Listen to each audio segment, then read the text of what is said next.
রেমালের প্রভাবে তছনছ রাজশাহীর আম বাগান।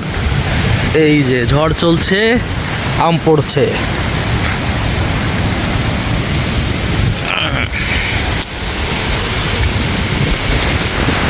বড় গাছগুলো, বড় বাগানগুলার সব থেকে বেশি ক্ষতি হচ্ছে, কারণ বাতাসটা বড় গাছে বেশি লাগছে। এই যে এই পাশে আবারও একটা পড়েছে।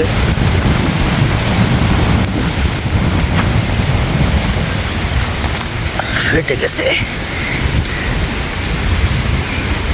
বড় গাছের উপরে বাতাস লাগছে আর উপরের আমগুলো পড়ে যাচ্ছে।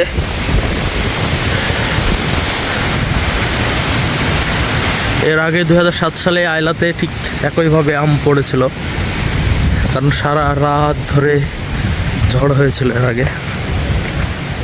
রেমালের প্রভাবটাও রাজশাহীতে ভয়ঙ্কর রূপ ধারণ করেছে। প্রচুর পরিমাণে বাতাস হচ্ছে আর প্রতিটা গাছ থেকে আম পড়ছে। যেহেতু এই বাগানের সব গাছগুলোই অনেক বড়, তো ঝড়টা সব গাছের উপরে লাগছে, মাথায় লাগছে আর আমগুলো ঝরে যাচ্ছে।